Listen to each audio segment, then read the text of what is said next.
Je ressemble à Beyoncé pour parler de violence policière, moi.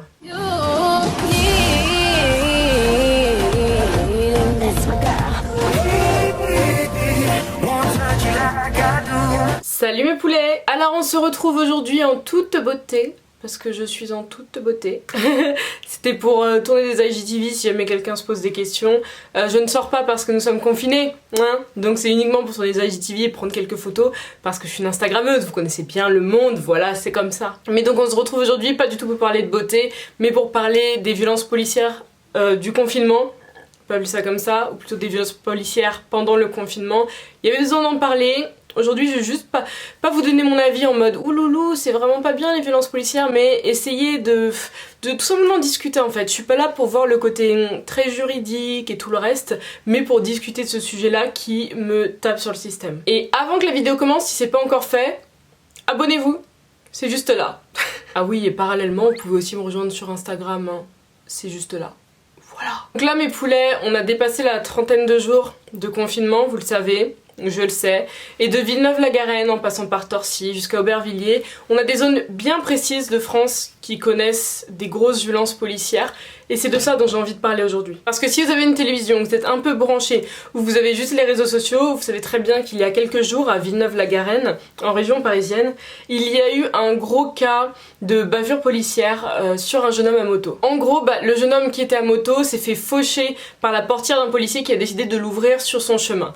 Mais c'était pas en mode un accident, oups, je voyais pas que quelqu'un arrivait. Je vais vous expliquer un tout petit peu le truc. Donc le délit, quel était-il? Il a été qualifié donc de rodéo sauvage ayant mis en danger la vie d'autrui, que vous pouvez traduire par un mec faisait des roues à la cité. Voilà, tout simplement. Alors je vais venir sur un point très important en tout premier. On est totalement d'accord, vous et moi, que ce jeune homme ne devait pas être dehors à faire des roues. Déjà, première chose, faire des roues dans le quartier, c'est pas le truc le plus safe, c'est pas déjà le truc le plus intelligent dans tous les cas, mais actuellement en période de confinement, tu sors pour faire des roues, c'est encore moins intelligent.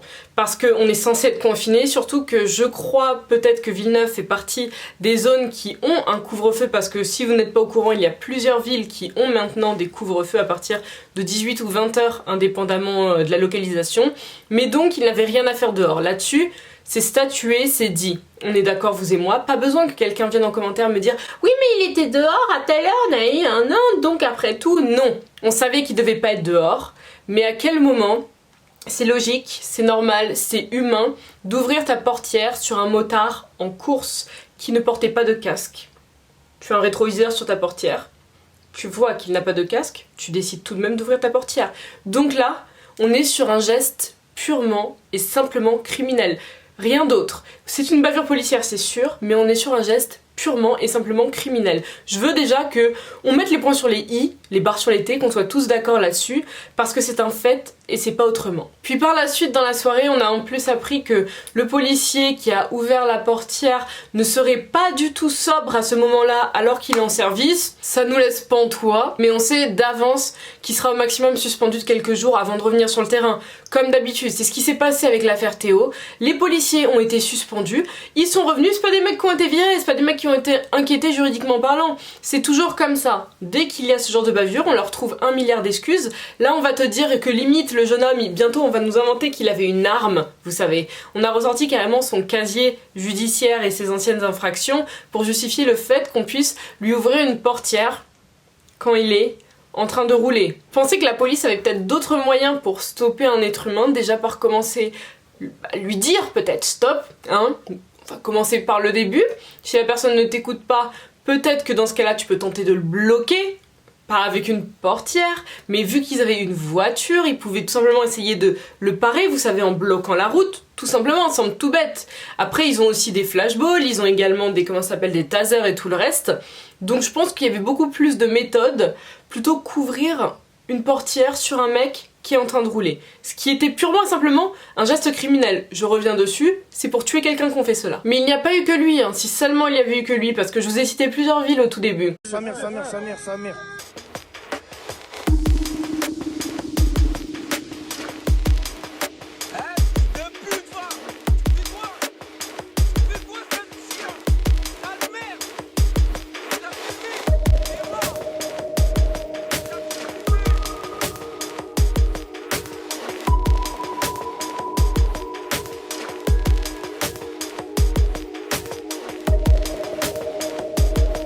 Villeneuve-la-Garenne, Torcy, Aubervilliers, là ce sont que certaines villes. On a également la zone des Ulysses, dans le 91, en Essonne, où je sais qu'il y a un livreur Amazon qui sortait de sa cité.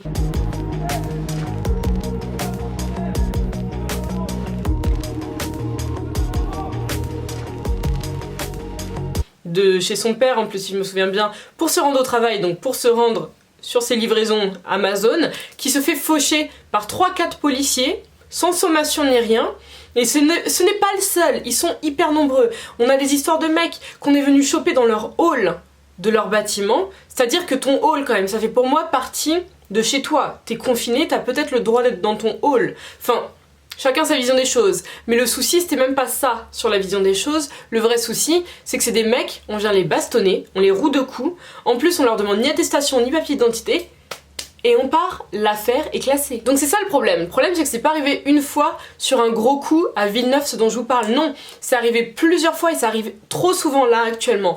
On a eu sur Twitter je ne sais combien de vidéos de jeunes gens, surtout dans le 93, parce que c'est surtout là que ça se passe actuellement, de jeunes personnes que tu vois qui ont leur attestation à la main et qui, pourtant, se font faucher par la police. J'ai vu une fille qui devait avoir mon âge à peu près, qui s'est mangé une clé de bras par 3 policiers.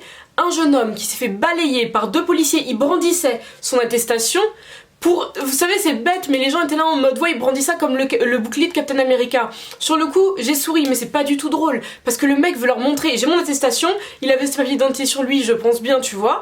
Ils ont rien regardé, ils sont sortis de la voiture qu'ils avaient garée sur le bas-côté, ils l'ont balayé, balayette laser, comme on dit chez nous, tu vois.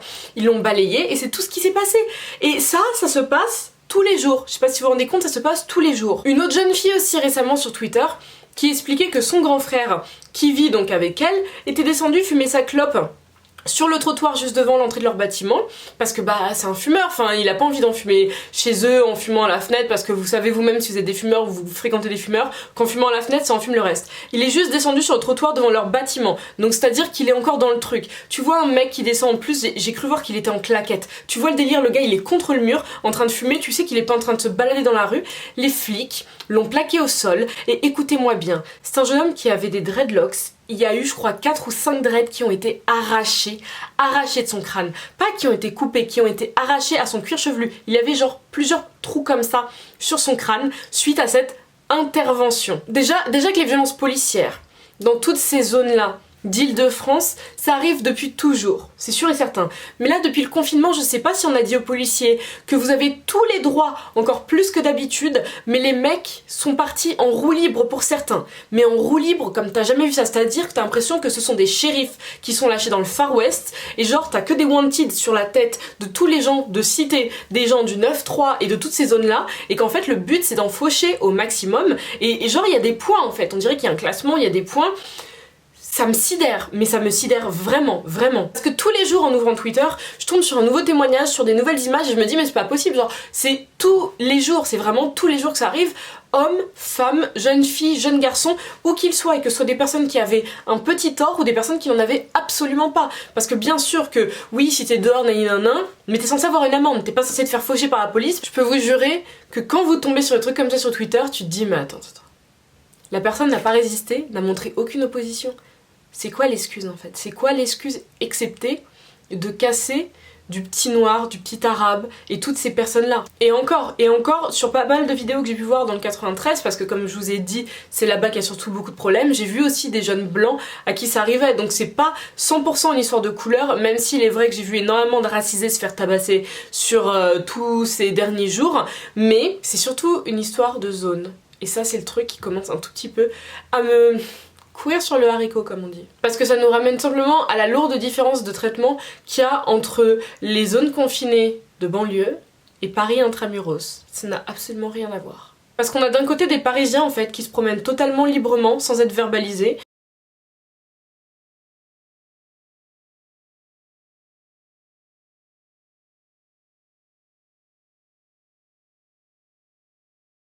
Et ça je peux vous le dire parce que chaque fois que je suis allée faire mes courses, ou bien quand je suis sortie pour faire mes footings, je voyais des gens qui se baladaient, j'étais choquée. En famille, ça se posait sur les quais, tranquille pour regarder les canards et les oies. J'étais choquée, des gens qui étaient là, un papa et sa fille, ils avaient leur raquette de badminton, ok d'accord, t'as le droit de sortir pour activité physique, sauf que je les voyais, ils rejoignaient, à mon avis ça devait être une copine de sa fille et la maman et le papa aussi, ils se rejoignaient, ils étaient donc 5, enfin, j'ai vu plusieurs scènes comme ça, personne se fait verbaliser, j'ai vu même des policiers passer devant tout ça, personne se fait verbaliser, mais dans le 93, il suffit que tu éternues et tu te fais verbaliser. Il y a même des jeunes filles qui ont partagé sur TikTok et sur Twitter la vidéo où les policiers, alors qu'elles sont colocataires, la vidéo où les policiers sont venus les débusquer chez elles, écoutez-moi bien, chez elles, sont montés chez elles pour être sûres qu'elles étaient bien toutes ensemble.